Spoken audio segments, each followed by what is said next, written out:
안녕하십니까. 예, 반갑습니다.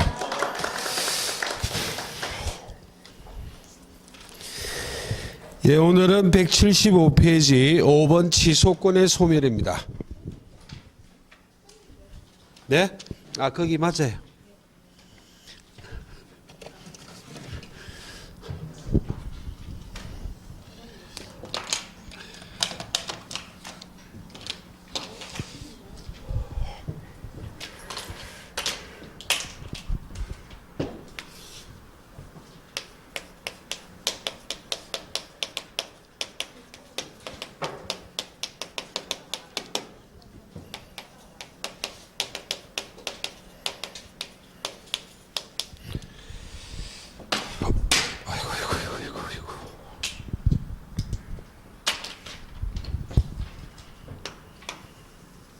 예, 복습을 조금 하겠습니다. 취소할 수 있는 상태는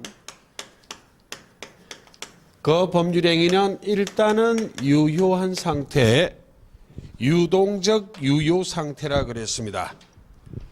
왜냐하면 취소권을 가진 자는 취소권이 권리지 의무가 아니기 때문에 선택을 할 수 있다 그랬어요.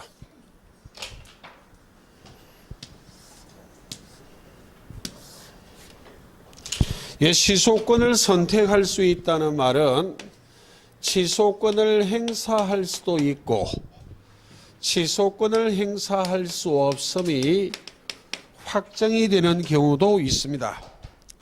취소권을 행사하면 일단 유효했던 상태가 소급하여, 즉 처음부터 무효가 확정이 되는 것이고, 취소권을 행사할 수 없음이 확정된 경우는 유효가 확정이 됩니다.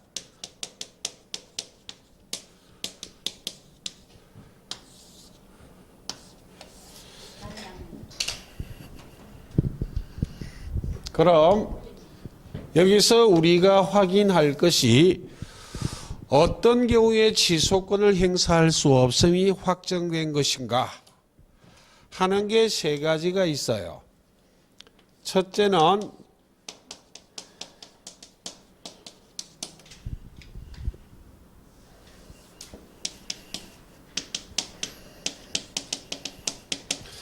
취소할 수 있는 법률행위를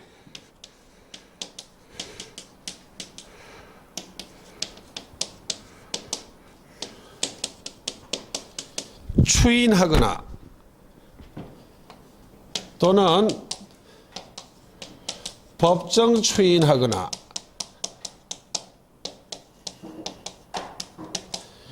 또는 취소권의 단기 소멸이에요.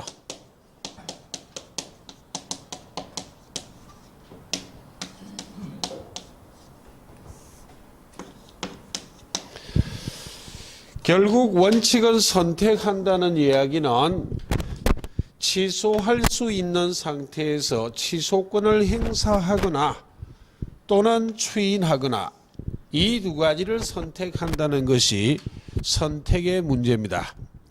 그럼 취소할 수 있는 법률행위를 추인한 후에는 취소할 수 없고, 취소한 후에는 취소할 수 있는 법률행위를 추인하지 못해요. 그러므로 취소할 수 있는 법률행위의 추인을 달리 취소권의 포기라고도 말해요. 그때 취소할 수 있는 법률행위의 추인은 의사표시지만 법정 추인은 의사표시가 아닙니다. 145조란 법률 규정이 일정한 사유가 발생하면 추인한 것으로 본다라고 법으로 정해놓고 있기 때문에 법률 규정에 따라 추인이 된 것을 무엇이라 말한다? 법정 추인이요. 그럼 의사표시로 추인하든 법률 규정에 따라 추인이 되든 유효가 확정이 됐기 때문에 인재는 무효가 될 수 없으므로 취소권을 행사할 수는 있다, 없다? 없어요. 그때 취소할 수 있는 법률행위의 추인을 이 법정 추인하고 구별하기 위해서 임의 추인이라고 말한다고요. 취소할 수 있는 법률행위의 추인이란 표현이 너무 길기 때문에 줄여서 무엇이라고 말한다? 임의 추인이요. 그럼 임의 추인과 법정 추인 이 두 가지를 먼저 구별을 해보도록 하겠습니다. 그 다음 취소권의 단기 소멸을 설명을 드리겠습니다.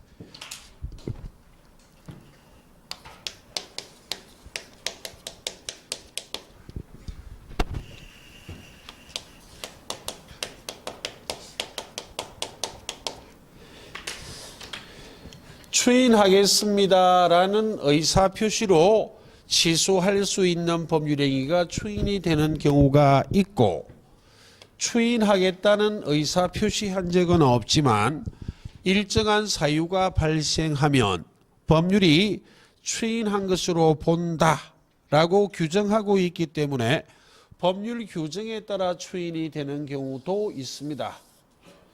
그럼 이 두 가지의 공통점과 차이점을 가볍게 확인해 보자. 자, 첫째는 임의 추인은 의사표시입니다. 상추의 추라고 상대방 있는 단독행위. 추인권을 가진 자가 상대방에 대하여 추인하겠다는 의사표시를 하고 그 추인의 의사표시가 상대방에게 상대방이 알게 된다면 추인의 효력이 생겨요. 근데 법정 추인은 의사표시가 아닙니다. 법률 규정에 따라 추인이 된 것이지 추인하겠다는 의사표시로 추인이 된 것은 아니다. 이미 추인은 의사표시이기 때문에 알고 해야만 해요. 취소할 수 있는 법률행위란 걸 알고 추인해야만 추인이 되는 것이지 모르고 해서는 추인이 된다, 안 된다? 안 돼요. 그런데 이미 법정 추인은 일정한 사유를 취소할 수 있는 법률행위란 걸 알고 하든 모르고 하든 모두 법정 추인이 될 수가 있어요. 사유는 조금 이따 할 거예요.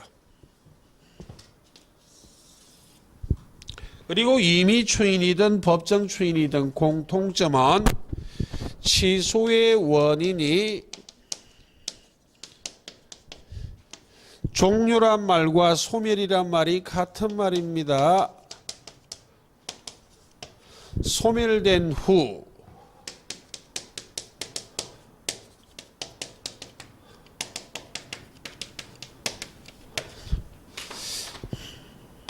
추인하겠다는 의사표시도 취소의 원인이 소멸.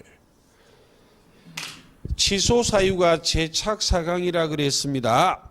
제한능력자라면 능력자가 돼야만 하고 행위 능력자예요.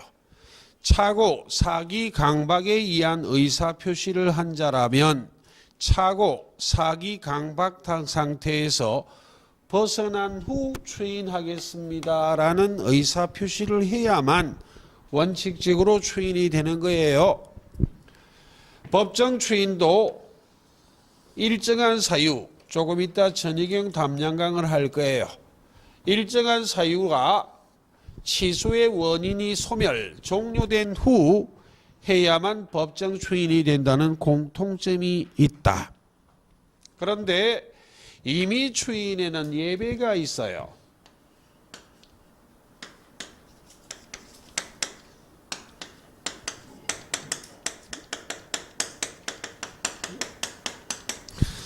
법정 대리인만큼은 취소의 원인이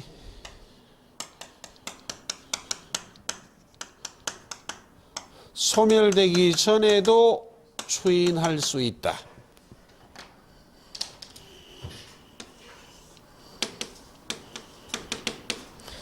이걸 기억하기 위해서 예를 하나 든다면 사례 아니고 이 문장을 좀 기억하라는 취지입니다. 제 집에 미성년자 하나 있어요. 자기 할아버지한테 아파트를 정여받아 놓고 있다고. 아파트 소유하고 있어요. 빵입니다. 예. 그런데 이 자식이 미성년자인데 지난주에 팔고 왔어. 2억짜리를 3억에 팔고 왔어요.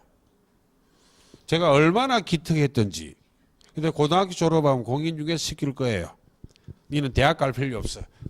타고났기 때문에. 어린 녀석이 2억짜리를 3억에 팔고 왔어.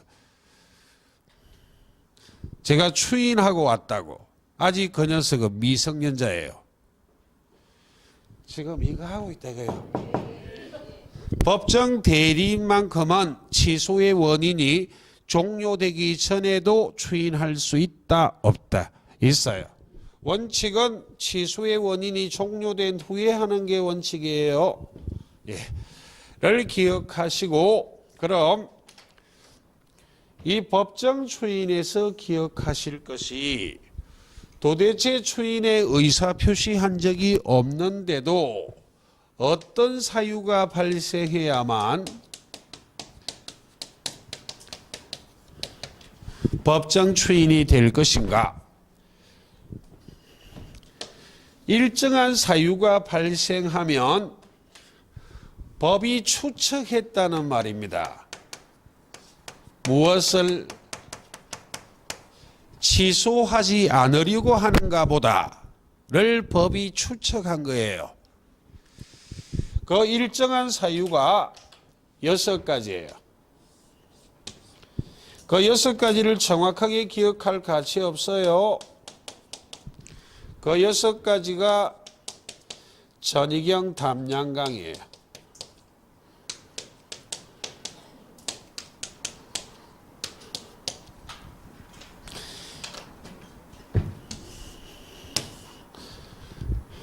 이 6가지 중에 한 가지 사유가 발생하면 법이 추측하기를 취소하지 않으려고 하는가 보다 라고 추측을 했기 때문에 법률 규정이 추인한 것으로 본다. 이렇게 규정하고 있어요.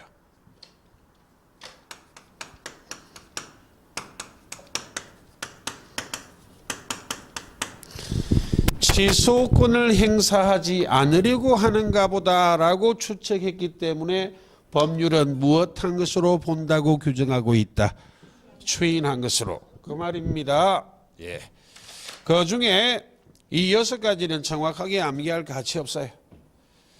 저는 전부나 일부의 이행, 이는 이행의 청구, 경은 경계, 담은 담보, 양은 양도인데 취소할 수 있는 행위로 취득한 권리의 전부나 일부의 양도, 너무 길기 때문에 양도만, 강은 강제집행이요. 그런데 이 중에 시험에 의미가 있는 건 2개입니다. 2개. 전경담강은 취소권자가 전경담강을 하든 상대방이 하든 누가 하든 법정 추인이 되기 때문에 시험의 논점이 될 수는 있다 없다? 없어요. 근데 이 양만큼은 취소권자가 이 양을 해야만 법정 추인이 되지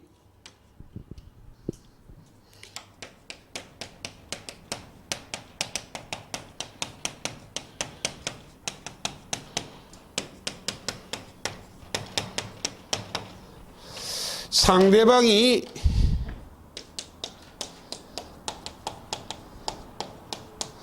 이 양을 하는 경우는 법정 추인이 된다 안 된다? 안 돼. 그래서 이행의 청구와 양도를 누가 해야만 하는가? 이걸 시험에 물어본다고요. 근데 이 분석이 쉽지 않기 때문에 오늘은 큰 줄기만 6가지 사유 2문자만 기억하시고 나머지 4가지는 정확하게 기억할 가치 없어요. 이 양 인은 이행의 청구, 양은 양도예요. 이 두 가지는 취소권자가 이행을 청구하거나 취소권자가 양도해야만 법정 수인이 되지, 상대방이 이행을 청구하거나 상대방이 양도한 것은 법정 수인이다 아니다. 아니다. 일단 거기까지 하는 것이 1, 2월 달입니다. 자, 그렇게 보시고, 자, 그 다음이요. 민법 146조의 취소권의 단기 소멸을 이해해 보자고요.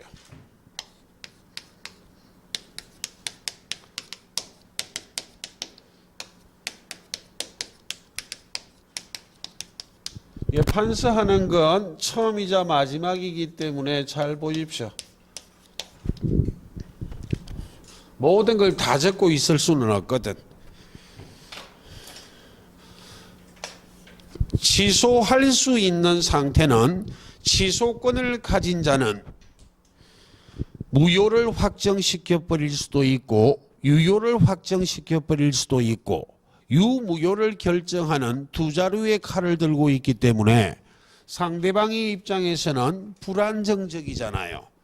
저 녀석이 유효의 칼을 쓸 것인지 무효의 칼을 쓸 것인지 노심초사 바라보고 있는 상태예요. 그러므로 일정 기간 내 취소권은 행사해야만 하지, 그 기간 내 취소권을 행사하지 않는다면 취소권을 소멸시켜버리겠다는 규정을 두고 있다고. 되겠습니까? 그게 취소권의 단기 소멸이에요. 그럼 언제까지 행사해야만 할 것인가? 라는 걸 146조에 이렇게 규정하고 있어요.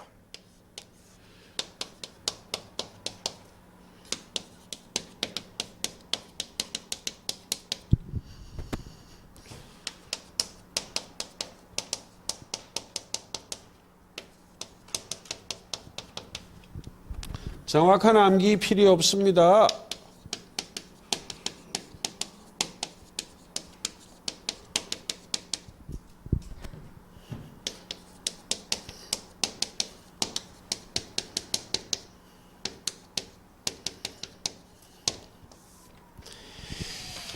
예, 추인할 수 있는 날로부터 3년 내, 법률행위를 한 날로부터 몇 년 내 행사해야만 한다. 10년 내요. 3년, 10년의 초점을 좀 맞추시란 취지요. 그리고 추인할 수 있는 날이란 추인의 의사표시는 원칙 취소의 원인이 소멸된 후에 추인하는 게 원칙이잖아요. 법정 대리인은 예외가 있지만 그 외에는 취소의 원인이 소멸된 후에 하는 것이기 때문에 결국 추인할 수 있는 날은 가볍게 기억할 정도는 제한 능력자라면 능력자가 된 후 차고 사기 강박에 의한 의사표시를 한 자라면 차고 사기 강박 상태에서 벗어난 후 됐습니까? 3년 내 법률행위를 한 날로부터 10년 내 행사해야만 한다. 그런데 3년이 먼저 도래할 수도 있고 10년이 먼저 도래할 수도 있어요. 둘 중에 하나의 기간이 도래하면 취소권은 어떻게 돼버린다고? 소멸해버려요. 근데 왜 10년이 먼저 도래했지? 이걸 갖고 고민하는 분이 있더라고요. 그래서 처음이자 마지막에 이런 거 시험에 안 물어봐. 지금 10년이 먼저 도래할 수도 있다는 걸 한번 보여드릴게요. 이런 거 시험 아니라 그랬어요. 쓰레기 치우고 있는 중이에요. 그냥 가버리면 좋겠구만. 집에 가서 계속 고민하실까 봐. 자, 갑을간에 매매하고 있어요. 골동품 매매하고 있어. 고려청자 해보자고요. 갑이 소유하는 고려청자를 을에게 2억에 매매하고 있습니다. 그럼 만약 매매 계약을 2011년도에 했다 볼게요. 그리고 이 매수인이 2억 지급하고 이 고류청자를 소중히 보관하고 있어요. 무슨 고류청자 저래 생겼노? 그렇다 치고 그냥 소중히 보관하고 있다가 드디어 진품 명품이 왔다고 출장 감정 왔어요.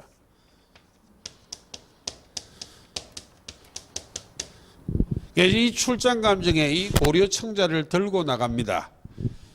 가치가 어느 정도가 되는지, 왜 살 때 너무 예쁘고 멋있어서 갑이 얘기하기를 시가는 3억 상당인데 돈이 필요해서 싼 값에 건매한다는 얘기를 믿고 샀거든.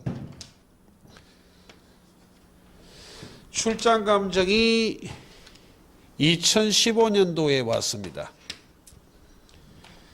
그리고 그 영감님이 감정하기를 이렇게 말해요.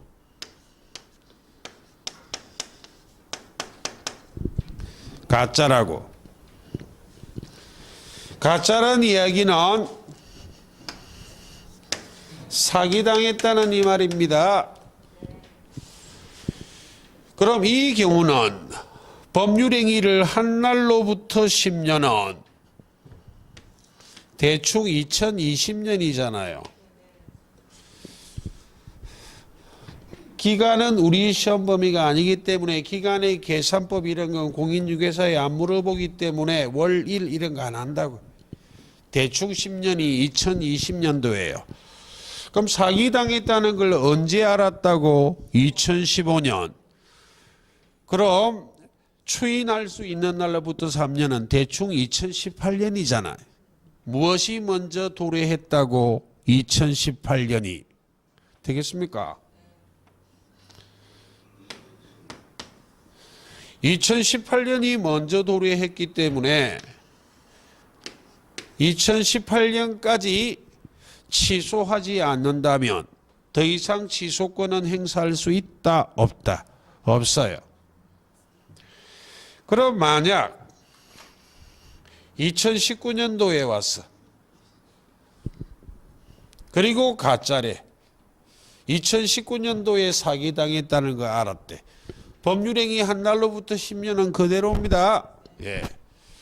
그럼 대충 3년은 2020년이잖아요. 되겠습니까? 이때는 무엇이 먼저 도래했다고? 2020년이요. 2020년까지 취소해야 됩니다. 예. 그래, 뭐, 둘 중에 하나가 먼저 도래할 수 있다. 이딴 거 설명하면서 지금 5분 이상을 허비했어요. 시험에 이런 거 물어본다, 안 물어본다? 안 물어보기 때문에 연구 안 해요. 두 분 다시 안 합니다. 이렇게만 할 거예요. 판서도 안 해. 이 정도 갖고 판서할 것도 아니에요. 이렇게 하다 판서하면 시간 너무 걸리거든. 3년이 먼저 도래할 수도 있고 10년이 먼저 도래할 수도 있다는 걸 이해하셨습니까? 예, 그 말이에요. 둘 중에 하나의 기간이 경과하면 더 이상 취소권은 행사할 수 있다? 없다? 없어요. 자, 조금 주의할 부분은 이 3년, 10년이 제척기간입니다. 우리 시험 범위의 기간은 단 하나도 소멸시효 기간은 없어요. 참고 소멸시효 기간은 중단 정지가 있어요. 기간이 쑥 늘어나 버릴 수도 있다고. 소멸시효 기간은 중단 정지가 되면. 제척 기간은 중단 정지가 없습니다. 기간이 늘어나는 건 있다 없다? 없어요. 제척 기간은 법이 예정한 권리 행사 기간으로 중단 정지가 없기 때문에 무조건 3년 또는 10년 내 행사해야만 하지. 이 기간이 경과하면 더 이상 권리는 행사한다 못한다? 못해요. 우리 시험에 등장하는 기간들은 전부 제척 기간이에요. 법이 예정한 권리 행사 기간입니다. 그럼 소송에서는 법이 예정한 권리 행사 기간이기 때문에 원칙 법원이 직권으로 조사하여 고려하면 되지 당사자가 주장 원용할 필요는 있다 없다? 없어요. 그런 걸 할 거예요. 여기까지는 이제는 책을 보고 입으로만 설명할 거예요. 판사하면 시간이 너무 걸리기 때문에 한번 보여드렸습니다. 둘 중에 하나의 기관이 경고하면 더 이상 취소권은 행사할 수 있다 없다? 없어요. 10년이 먼저 도래할 수도 있습니다. 예. 자, 그렇게 이해하시면 되겠습니다. 자, 그래서 취소는 여기까지고, 자, 뒤로 넘어가 볼게요. 예. 189페이지, 189페이지가 아니네. 186페이지 조건과 기한이에요.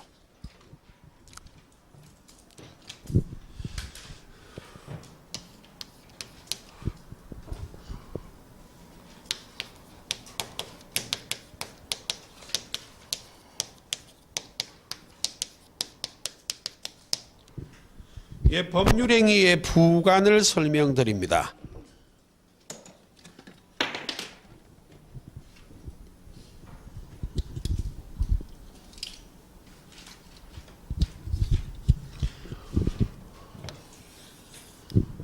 한 문제 정도는 있다 봐야 되지만 어떤 때는 묻지 않기도 해요. 그리고 제가 칠판에서 하는 것만 하시는 거예요. 왜 그런 얘기를 하는가 하면 이 법률행위 부관은 깊이 들어가면 엄청 어렵습니다. 엄청 어려운데 출제 경향은 도 아니면 뭐예요? 아주 쉽게 물어보거나 너무너무 어렵게 물어보거나 결국 공부 하나 안 하나 똑같아. 득점하고 말고는 똑같아. 그런데 다행히 10중 8구는 너무너무 쉽게 물어봐요. 허탈할 정도로 쉽게 물어봐. 그러니까 칠판에서 하는 것만 하시라고요. 과거에 골치가 아프게 어렵게 물어본 것도 나중에는 문제풀이할 때 설명은 드릴 거예요. 민법이 잘 되는 부분만 가지고 나머지는 듣고 버리는 거예요. 다 끌어안고 갈 수는 없어요. 예. 칠판에 하는 걸 잘 들으시고, 그래서 뻔하기 때문에 매 순환에 설명할 수는 없습니다. 문제풀이할 때는 계속 하겠지만 이론할 때는 1, 2월 달에 좀 더 하고 5, 6월 달에 설명합니다. 예, 오늘 1, 2월보다 조금 더 들어갈 거예요. 자, 법률행위 부관에 대한 먼저 어휘를 가볍게 확인합니다. 어휘를 암기하지는 않아요.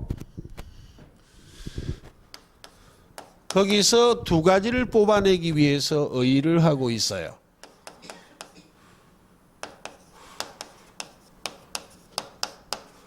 법률행위의 효력이 발생하고 소멸하는 것을 좌우할 목적으로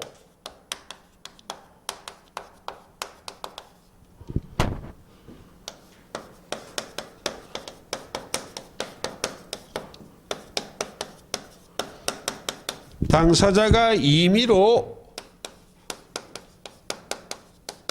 부과하는 약관을 말해요.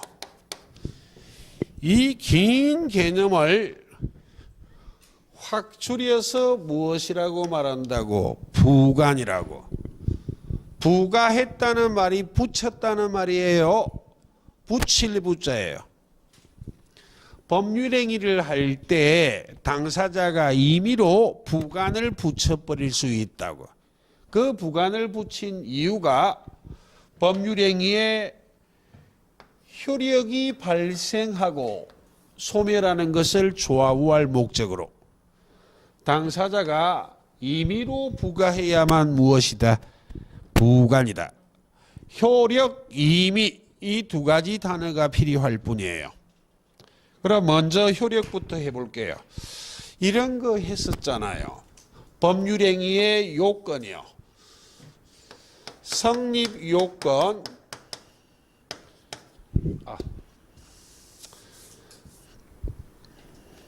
성립 요건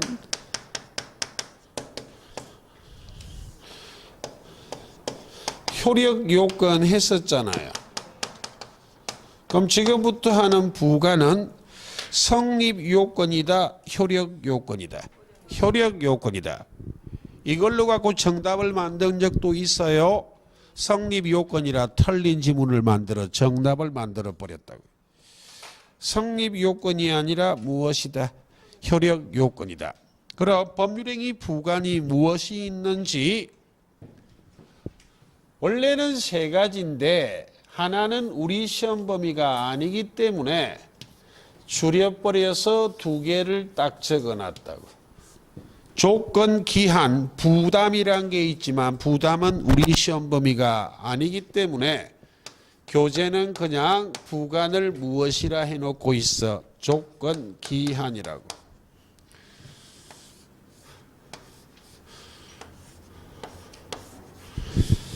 그럼 조건과 기한의 차이점은 장래의 사실입니다. 장래의 사실이 성부 이루어지고 이루어지지 않는 것이 불확실한 부관이 무엇이고 조건이요. 확실한 부관이 무엇이다? 기한이요. 이것도 시험의 정답이었습니다. 조건을 확실, 기한을 불확실 이런 식으로 고쳐 정답을 만들어 버렸다. 전제하여 말씀드리기를 문제 10중 8구는 너무너무 쉽게 물어본다 그래서요. 이런 게 정답이 된 것들이에요. 그래서 강조하는 것들은 다 기억해야만 해요. 간단한 것들. 그럼 사례는 시험 아니에요. 조건의 대표적인 맛을 한번 볼게요. 제가 여러분에게 1억을 공짜로 드리겠습니다라는 정여계약이란 법률행위 할 때 제가 임의로 붙여서 무엇을 올해 공인중개사 시험에 합격한다면을 붙여버렸다고. 그럼 장래 사실이 이루어질지 이루어지지 않을지가 확실하다 불확실하다. 조건을 붙인 것이다 기한을 붙인 것이다. 조건을 붙인 거예요. 그럼 이렇게 했어요. 제가 여러분에게 제가 죽거든 제 전 재산을 다 드릴게요.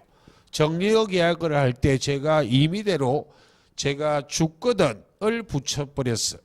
제가 죽는 것은 장래 사실인데 이루어지고 이루어지지 않는 것이 확실하다 불확실하다. 불확실이라 말하면 제가 영생 불사할 수도 있다는 이야기를. 확실하지. 언제 죽을지는 모르겠지만 빨리 죽으면 좋을 긴데. 그런 게 기한이에요. 그런 사례는 하나의 맛을 보여드렸고 그런 사례로 시험 안 물어봐요. 조건은 불확실, 기한은 무엇? 확실. 그럼 이런 걸 했었네요. 효력 요건은 무엇 이후의 문제다? 성립 요건 이후의 문제다. 법률행위가 성립조차 하지 않는 것은 효력을 논할 수 있다 없다? 없어. 법률행위가 성립하지 않는 것은 법률행위 불성립의 문제, 법률행위 부존재의 문제다. 일단 법률행위가 성립한 상태에서 다음에 무엇을 따지는 것이다? 효력이요. 그때 이 법률행위의 효력이 발생하고 소멸하는 것을 좌우할 목적으로 당사자가 임의로 조건을 붙여버릴 수도 있고 무엇을 붙여버릴 수도 있어? 기한을. 그 말입니다. 이 효력 요건에 관계된 것이 조건 기한이에요. 법률행위의 효력이 발생하고 소멸하는 것을 좌우할 목적으로 조건과 기한을 붙여버릴 수가 있다는 이야기예요. 조건과 기한의 종류는 여러 가지이지만 시험에 필요한 최소한만 기억합니다. 조건의 대표적인 것이 정지 조건이 있고 해제 조건이 있어요. 정지 조건은 조건의 성취로 효력이 발생하는 게 무엇이고, 정지 조건이요, 없던 게 생긴다고 조건이 성취되면. 해제 조건은 조건의 성취로 효력이 소멸하는 게 무엇이다? 해제 조건이요. 정지 조건은 생긴다로 끝나 법조문이, 해제 조건은 법조문이 잃는다로 끝나. 생긴다, 잃는다를 뒤집어서 각각 정답. 이렇게 물어보는데 뭐. 가장 기본은 정확하게 기억해야 됩니다. 어려운 거 몰라도 돼. 어려운 것은 어려워서 틀리면 돼요. 쉬운 것은 쉬우니까 실수하자에 내년에 또 만납니다. 어려운 거 맞춰서 합격하는 거 아닙니다. 쉬운 걸 실수하지 않아야만 합격하는 거예요. 난이도 상중하로 나누었을 때 난이도 하는 100% 맞춰야 돼. 난이도 중은 실수가 되도록이면 적도록 노력해야 돼. 난이도 상은 다 틀려도 돼. 다 틀리라는 이야기는 아니고, 난이도 상은 어렵지만 약간 독특하기 때문에 기가 솔깃하거든. 나중에 시험이 임박하면 그거 할 때만 공부하는 기분을 느끼는 분이 있어요. 지적 호기심이요. 그건 당락을 좌우하는 문제 아니에요. 난이도 중하를 실수만 안 한다면 그것만 다 맞춰도 합격할 수 있어요. 그런데 난이도 중을 많이 실수해 버렸다면 할 수 없이 난이도 상을 좀 맞춰야 된다고요. 실수를 줄여야 돼. 그런데 난이도 하가 펑펑 나갑니다. 왜냐하면 수험생들은 자기 합리화를 하거든. 특히 여름이 되고 나면 체력도 좀 딸리고 시험도 다가오고 불안하거든. 자기 나름대로는 지혜를 발휘해야 한다고. 어려운 것만 냅다 공부해. 기본은 그냥 다 넘겨버린다고. 쳐다보면 아는 것 같아. 시험에서는 아는 것 같은 이런 게 아는 게 아니에요. 시험장에서 출제가 되면 실수 없이 정답을 콕 찍는 사람만 아는 거예요. 시험장애가 실수해버리면 그거 아는 거다 모르는 거다. 모르는 거예요. 어려운 거 틀린 거 절대로 비난하지 않습니다. 난이도 쳐다보면 아는 걸 펑펑 틀리고 있어. 왜? 4개월 전에 보고 나서 한 번도 안 봤거든. 사람의 기억이 오래 가지는 않기 때문에. 그래서 꼭 난이도 하나도 이런 자주 출제되는 것은 시험장에 가기 전에는 꼭 정리하고 눈요기를 하고 가야 돼. 그 말입니다. 잘난 생긴다, 잃는다 이걸 뒤집어서 정답을 만들고 앉아 있는데. 정지 조건 발생, 해제 조건 소멸이에요. 예. 안 되면 정발 해소예요. 저기 가면 정발 동산 장군 동상이 있어. 동상이요. 정발이다. 정발. 정소가 아니고. 됐죠? 네. 그 다음 기한은 큰 의미 없어요. 시기는 언제부터, 종기는 언제까지. 시기가 도래하면 효력이 생기고 종기가 도래하면 효력이 소멸, 잃는다. 시기 생긴다. 종기 잃는다. 이건 시험에는 잘 안 물어봐. 정지 조건, 해지 조건은 시험에 자주 물어봅니다. 예, 까지를 정리하시고 그 다음 교재를 보시고 뒤로 넘기시고 188페이지요. 큰 3번입니다.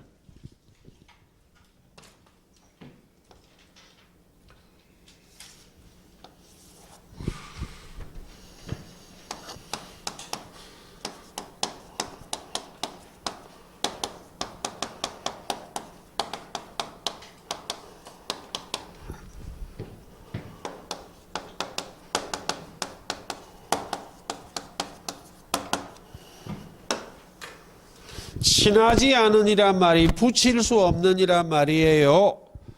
독일의 원어를 직역하면 친하지 않은처럼 돼 있어. 과거의 노학자들이 독일어를 모르기 때문에 독일을 아는 사람한테 번역을 시켰더만 그대로 번역해 놨다고요. 친하지 않은을 쓰던 노학자들 다 돌아가셨어요. 최근 학자들은 전부 붙일 수 없는이란 단어를 써요. 근데 오랜 세월 동안 친하지 않는이란 용어를 써왔기 때문에 혹 그 표현이 올 여지가 있지만 그게 붙일 수 없다는 표현이에요. 조건을 붙일 수 없는 법률행위의 가장 대표적인 예가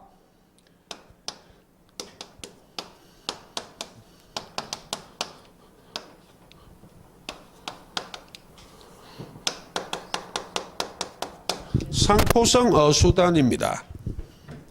상포성이란 말은 상속의 포기와 상속의 승인을 말해요. 대표적인 예가 그럼 우리 시험에는 상속의 포기와 상속의 승인이라 오지는 않아요. 그럼 왜 이렇게 적었는가 하면 대표적인 예를 하나 기억하고 상속이에요. 상속은 제3법상 법률행위다. 가족법상 법률행위다.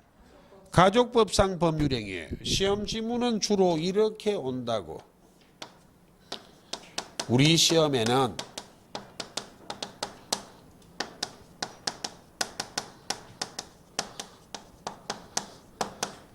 가족법상 법률행위는 원칙적으로 조건을 붙일 수 있다, 없다?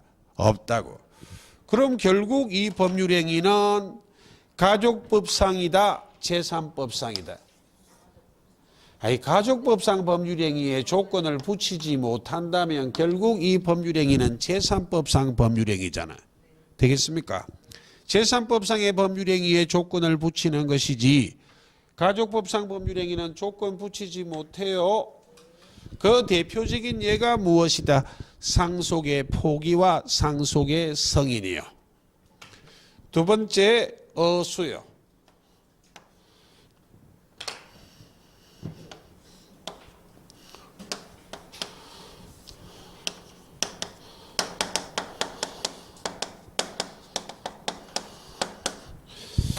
엄수표 행위를 말해요. 엄수표 행위는 조건을 붙일 수 있다, 없다? 없어요. 이건 상법이잖아. 이게 우리 시험에 정답이 되면 사고란 거 아시겠죠? 예. 그냥 지문에 등장하기 때문에 보여드린 것. 그럼 결국 주의할 부분은 우리 시험은 무엇이다? 단이다, 단. 단이 우리 시험 범위예요. 단이 단독행위입니다. 단독행위요.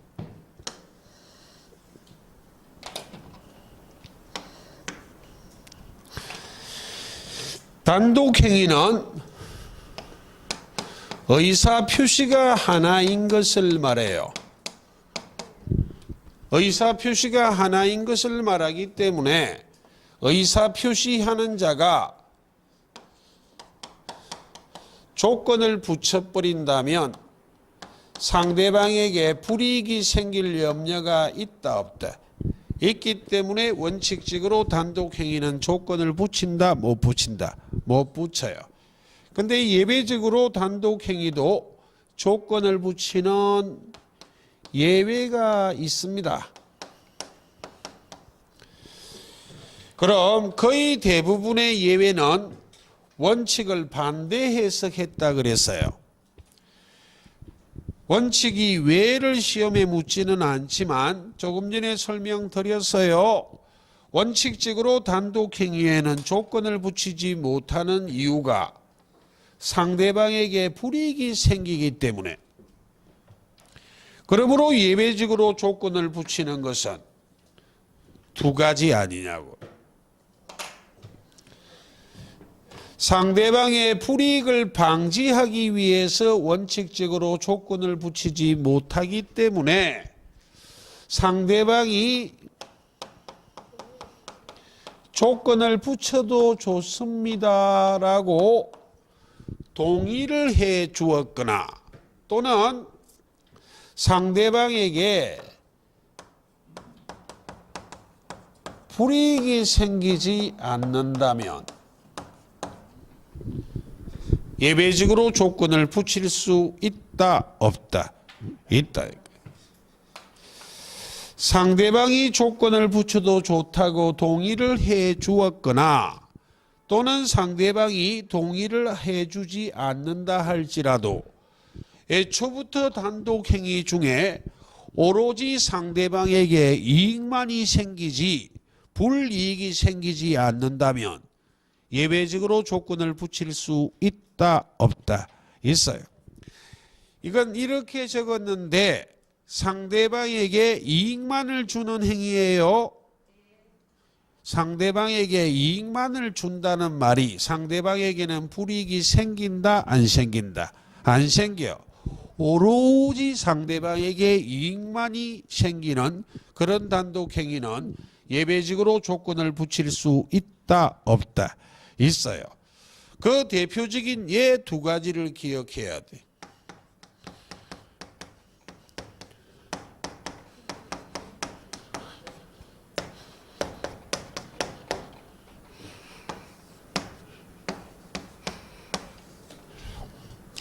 채무의 면제와 유정이요. 취하면의 면, 제유포의 유. 상대방 없는 단독행위, 상대방 있는 단독행위. 어찌됐든 둘 다 단독행위잖아요. 이 두 가지는 오로지 상대방에게 이익만을 준다고. 그럼 처음이자 마지막으로 예를 들어 볼게요. 제가 여러분에게 1억을 빌려준 채권자, 여러분은 1억을 빌려 쓴 채무자, 올 연말까지 갚기로 했어. 1월 1일 날 빌려 가졌어요. 1년 동안 빌려 쓰기로 했어. 이자는 몰라. 받을 수도 있고 안 받을 수도 있고 그건 의미 없어요. 근데 제가 오늘 이렇게 말해요. 올해 공인중개사 시험에 합격한다면 그 1억 안 갚아도 됩니다. 라고 제가 채무를 면제할 때 올해 공인중개사 시험에 합격한다면을 붙여버렸어. 여러분, 상대방에게 오로지 이익만을 주는 행위지 불이익은 생긴다, 안 생긴다? 안 생겨. 유정도 마찬가지요. 내가 죽거든 내 전 재산을 가져라 라고 유언으로 정려함에 있어 제가 임의대로 붙였어. 올해 공인중개사 시험에 합격하신다면을. 그럼 상대방에게는 이익만 있지 불이익이 있다, 없다? 없잖아요. 자꾸 조건을 이상한 걸로 붙여 죄송합니다. 가뜩이나 스트레스가 살아 올라가는데. 그 말입니다. 예, 좀 기억하시자는 취지요. 자, 그 다음 한 장 넘겨보시고 가장조건이란 말이 나와 있어요. 100페이지요.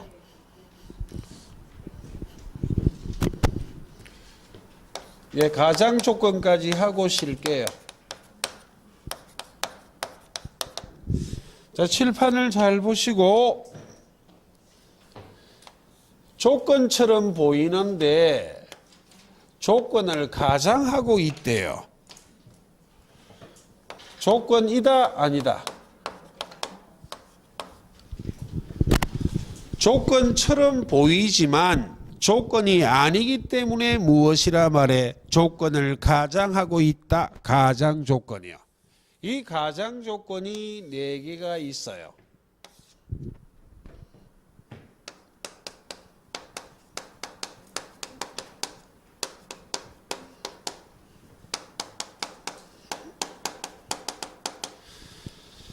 법률 규정에 조건을 규정해 놓고 있는 경우 있어. 당사자가 임의로 부과했다, 안 했다? 아니, 법률 규정에 조건을 딱 규정해 놓고 있다고. 당사자가 임의로 부과했다, 안 했다? 안 했잖아. 조건이다, 아니다? 아니다. 법정 조건, 조건 아니다 외에는 의미 없어요. 예. 이것 때문에 이 단어가 필요하다고. 임의는. 조건 아니다. 두 번째. 불법 조건이야. 불법 조건이 조건이 아닌데 여기에 불법이 단순한 불법을 말하지 않습니다. 예, 고맙습니다.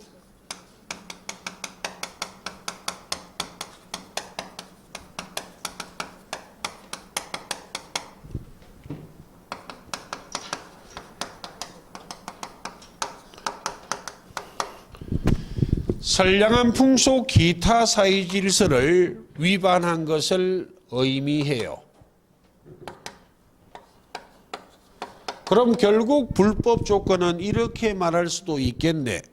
조건이 선량한 풍속 기타 사회 질서를 위반한 경우 되겠습니까? 같은 말입니다. 그래서 한 번 더 환기한다면 불법이란 단어가 용어가 단순한 불법을 의미하지 않고 선량한 풍속 기타 사회 질서를 위반하는 것을 의미하는 것이 우리 시험에 3개가 있어. 불법 조건의 불법, 불법 원인급여의 불법, 그 다음에 동기의 불법 했었죠. 동기의 불법의 불법. 이 3가지는 무엇을 의미하는 것이다? 선량한 풍속 기타 사회 질서를 위반한 것을 의미해요. 그걸 기억하고 두 번째는 조건이 선량한 풍속 기타 사회 질서를 위반한다 할지라도 조건만이 무효가 되는 거 아닙니다.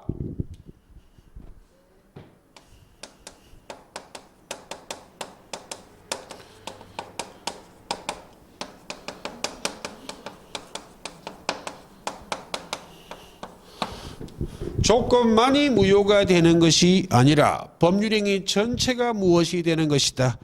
무효가 된다. 그 말은 법률행위 전체가 반사의 질생위로 무효가 돼요.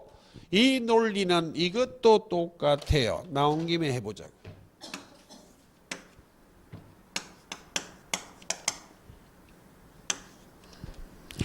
조건을 붙일 수 없는 법률행위에 조건을 붙였다면 됐습니까? 상포성 어수단에 조건을 붙였다면 단독행위 원칙을 말해요. 조건만이 무효가 되는 것이 아니라 법률행위 전체가 무엇이 된다? 무효가 된다는 말은 불법 조건의 결론하고 같다는 이야기예요. 그 다음 3번째요.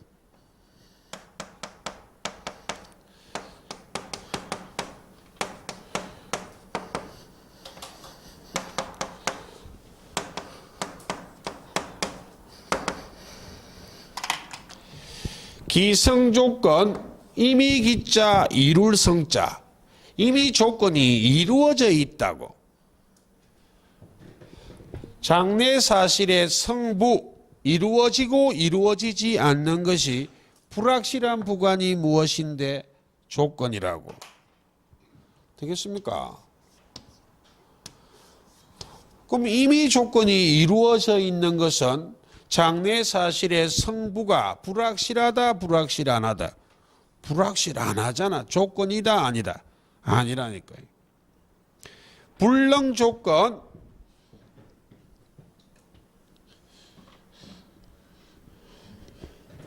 조건이 이루어지는 것이 불가능하대요. 그럼 장래 사실의 성부, 이루어지고 이루어지지 않는 것이 불확실한 건 아니지. 조건이다, 아니다. 아니라고. 사례 시험에 안 물어봅니다. 예.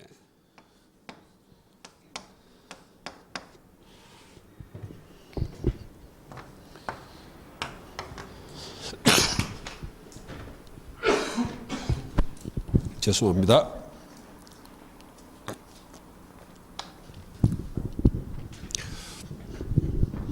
그럼 이 4가지를 믹스해서 첫째 기성조건, 불능조건, 조건 아니란 걸 기억하고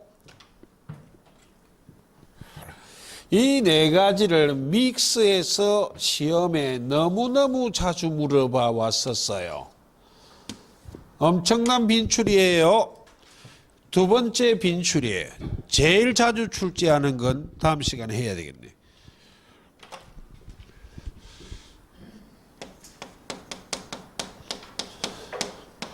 기성 조건이 정지 조건이면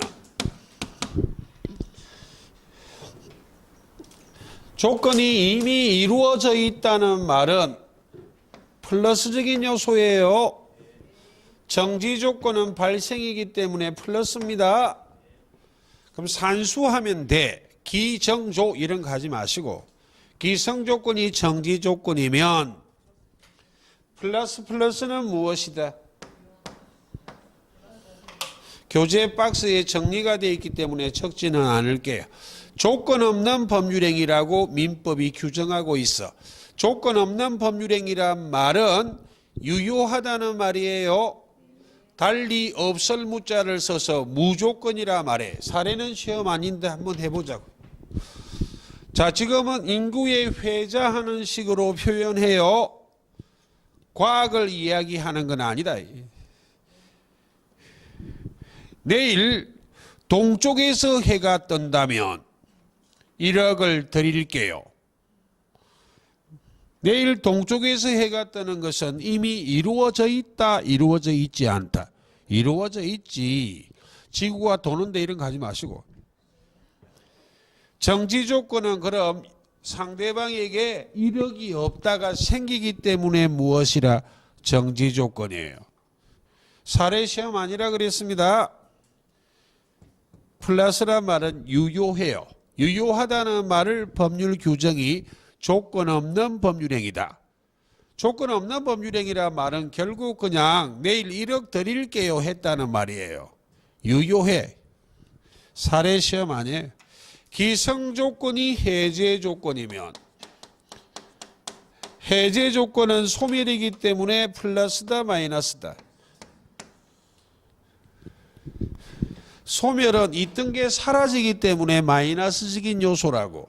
그럼 기성 조건이 해제 조건이면 플러스 마이너스는 무엇이다? 무효예요. 무효. 산수합니다. 이상한 두 문자 이런 거 안 해. 예, 고맙습니다. 불능 조건은 조건이 절대로 이루어지지 않기 때문에 마이너스적인 요소라고. 불능 조건이 정지 조건이면 마이너스 플러스는 무엇이다? 지금 산수하고 있어. 마이너스 플러스가 뭔지도 모르면 제가 어찌하오리까? 마이너스 플러스는 마이너스 아닙니까? 산수라 산수. 너무 한지 오래돼서 가물할 수도 있겠네. 사례 시험 아니에요. 해는 절대로 서쪽에서 뜨지는 않잖아. 내일 서쪽에서 해가 뜬다면 1억을 공짜로 드릴게요. 그게 바로 불능 조건이 정지 조건이에요. 무효라니까요. 이런 얘기하는 사람은 어떻게 해야 돼? 이렇게 해야 돼. 입을 찢어야 돼. 우리를 상대로 장난치고 있는 거예요. 효력 없습니다. 해제 조건은 있는 게 사라지는 거예요.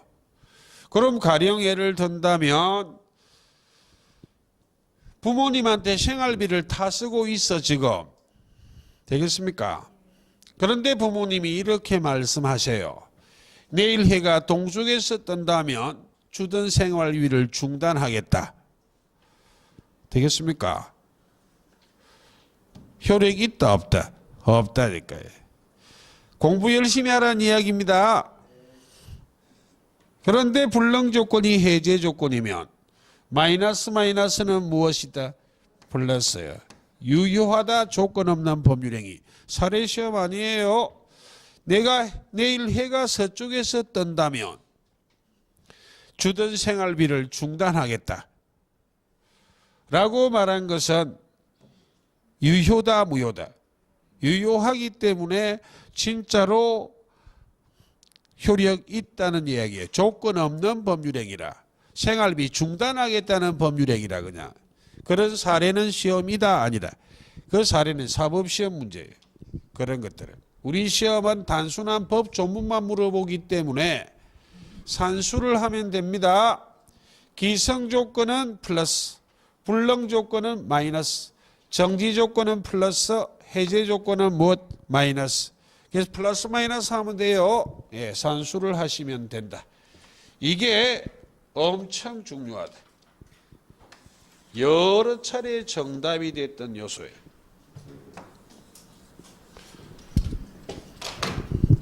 그럼 이번 시간은 여기까지 하고 하나 더 하고 쉴게요. 뒤에 와 있네. 191페이지에 3번 수위 조건, 비수위 조건 별 의미 없고 그중에 수위 조건 2번에 하나만 체크할게요. 거기에 둘째 줄 중앙에 순수 수위 조건, 순수의 동그라미요. 언더라인 언제나 무효. 단순 수위 조건은 유효해요. 순수 수위 조건이 언제나 무효인데 법률행위의 효력이 발생하고 소멸하는 것이 당사자의 일방적 의사에만 의존된 조건이에요. 그래서 내 마음이 내키면, 즉 내 마음이 동하면 어떻게 하겠다 할 때 내 마음이 내키면을 붙인 것이 당사자의 일방적 의사에만 의존하고 있다고요. 이런 조건이 무슨 조건이다? 순수 수위 조건. 이런 건 무효입니다. 예. 그게 간혹 지문에 등장하기도 하기 때문에 보시고 큰 3번부터는 조금 쉬다 설명을 드리도록 하겠습니다. 예.